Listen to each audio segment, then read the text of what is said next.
Welcome to week 1 of Quincy College's English Composition 1 online course. As I've said before, I'm your instructor, Sean Curran, and I welcome you to the class. I want to cover a few points right now. Some of you who have seen my prior video will say, well, this is kind of redundant. I can never emphasize some things enough. In week 1, you must get your books and you must sign up for my comp lab. Okay, I've given you directions on how to do that, and I expect you to sign up for my comp lab very quickly because the deadline for add drop is June 1st. After that, I will have to cross your name off the roster, even if you've emailed me, because my comp lab is very date specific, and Quincy College is very strict about this, and I can understand that. If you don't sign up for the class until week 2 or 3, you're going to be behind. You're going to be watching these videos and saying, I don't understand this. So it's in your best interest to get your books this week. Okay, some of you have asked me, can I get my books from Amazon? Yes and no. Make sure you are getting this version of Quick Access, because otherwise page numbers won't match up, excuse me, and you will be lost. And make sure that you get the 16th, I believe it's the 16th edition of Patterns of Exposition, okay? This is actually, excuse me, the 19th edition of Patterns of Exposition. It is so important that you get that version because I can't guarantee that some of the stories that we're going to be reading in class are actually available in older versions. Now I want to go over a few things here for week 1. Now this is not going to be a full-fledged lecture like you would find in the classroom. Okay, we don't have time for that, and unfortunately it's just not feasible. What I can do is steer you in the right direction for resources. Now my comp lab does provide resources for students. They're not exactly, how could we put this, very well developed. My comp lab is still developing a lot of ideas and a lot of content material. Okay, but you will find the activities for this week do kind of match up with what we're discussing here. And of course you will have your Facebook post of Am I Blue? Okay. The first thing we want to talk about here is brainstorming and generating ideas, okay? And if you'll turn with me to page 35 in Quick Access, we will take a look at brainstorming and generating ideas, okay? This is how writers think. They say to themselves, I have a particular topic that I'm required to write about, okay? Let me list some of the things that I can use to help me write my essay. And of course you have a purpose in mind. And that purpose varies on from assignment to assignment. Okay. Now, when you're considering the purpose, you have to consider other things as well. Your audience. Who am I writing for? Is it the President of the United States? Am I sending a text message to my friend? Okay. The context. Where are you going to find my writing? In a journal? In National Geographic? In a newspaper? On a blog? In a chat room? Okay, all these are different. And because they're different, they require different types of writing. Okay? Your role. Are you writing to the President of the United States as an expert in the field and you want to raise awareness of a problem? Are you writing as a researcher who said, I don't know what the solution to this problem is, let me find the solution to this problem and write a presentation on the results. Okay, so your role really shifts around what you're writing about and who you're writing for. Now going back to brainstorming for a minute here, if you look with me on page 45, you'll see a detailed list of somebody who has been brainstorming for her essay, okay? And you will see that she's chosen a topic that I used to be interested in when I was a kid, which is Japanese anime. But now I'm out of that. If you look, you'll see that she has a list, okay? Nothing's really concrete yet. Nothing's really organized yet. This is just a list of things that she might want to consider when she's picking her topic on Japanese animation, okay? When I ask you guys to write your essays, I do not expect to see this. You may include it in a somewhat organized fashion, but this is not required. This is for you guys to think about when you're writing your essays, okay? Again, if you have any questions on this, feel free to email me, and I will cover talking points each week on questions and comments that you have about the week prior's videos. Okay, or presentations or assignments. Number 2, listing thesis statements. Page 47, turn the page here, you'll see section 8G. talks about thesis statement.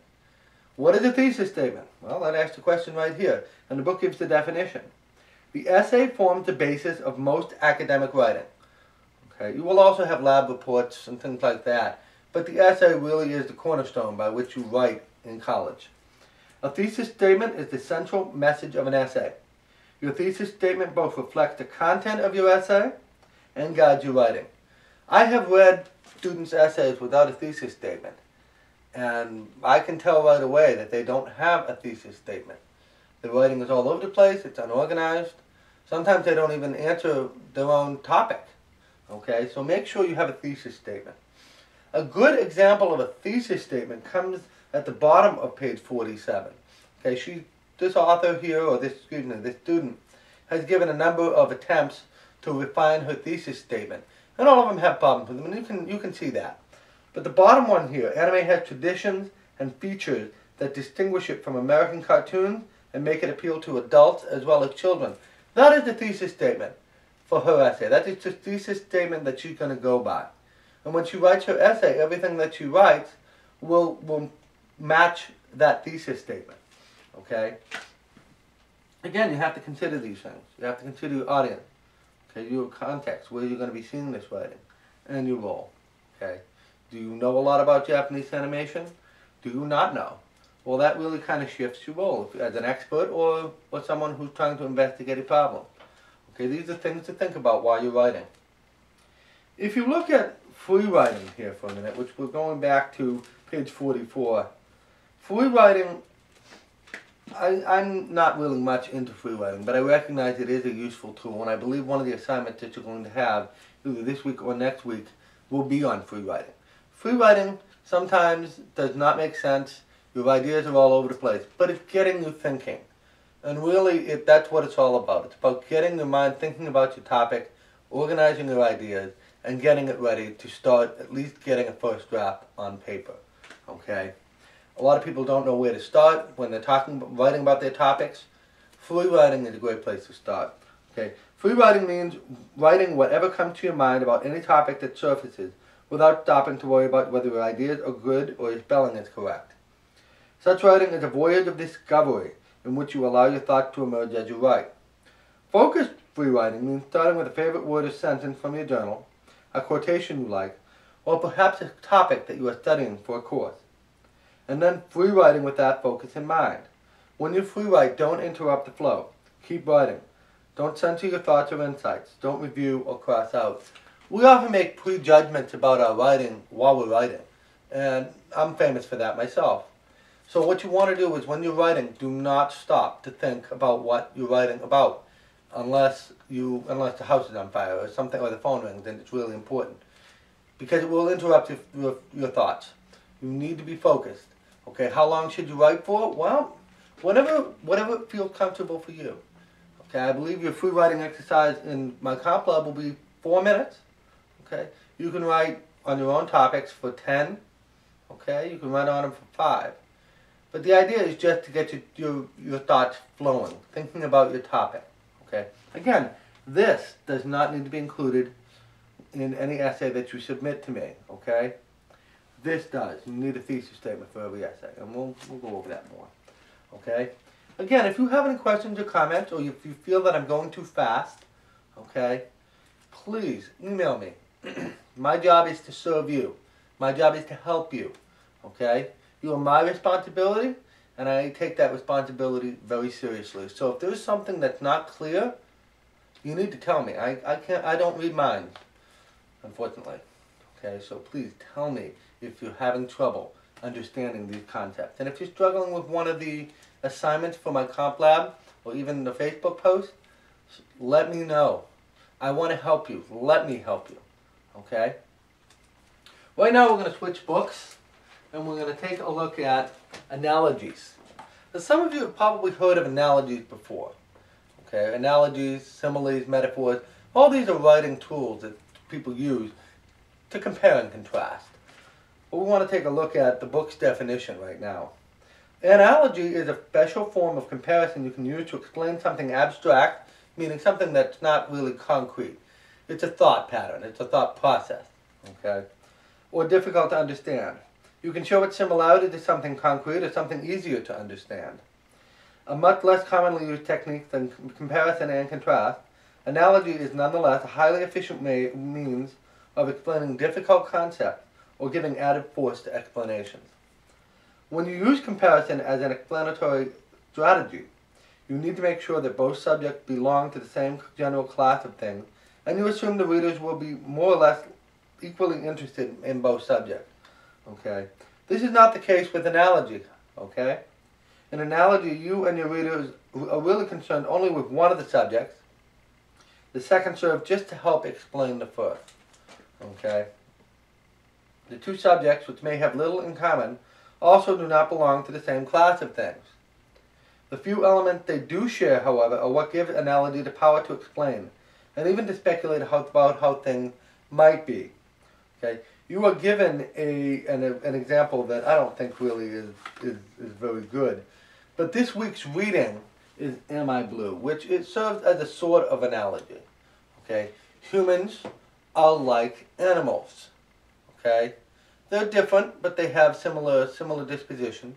And Alice Walker uses them to basically describe the condition or relationship between white people and African American people during the slavery years. Okay? It is a very, very effective essay. It's very, very enlightening. It's very, very interesting. So you're going to see analogy being used in this particular story. Okay? Why do we use analogy?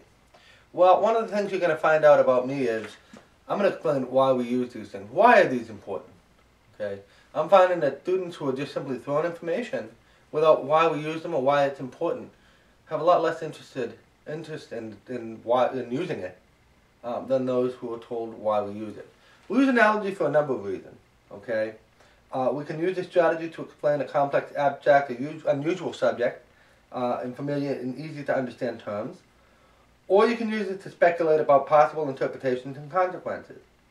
For example, to explain how an electromagnetic field transmits radio signals from a station transmitted to the radio in a listener's home or car, the physicist Richard Feynman asked his readers to imagine two corks floating in a pool of water.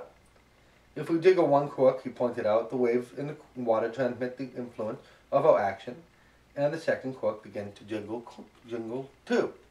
Okay? The analogy is a little bit difficult to understand. There are a few others that you can see in this book that are helpful. Okay? There are a few thesis statements here, and you also have an essay that may help you understand this concept better, which is Life Isn't Like Baseball, which is on page 179 here. Okay? Now, for your Facebook post, I asked you a question on my Comp Lab. Do the My Comp Lab activity first. Okay? If you need to sign up for my Comp Lab. You may have to add me as a friend on Facebook. I don't really like that, but unfortunately I think that may be something you have to do to be able to access the page. I've sent you all the link to the Facebook page where the group is set up. Add that. I'll be checking later to see if anybody's having a problem. If you're having a problem, don't give up, don't despair, don't say woe with me.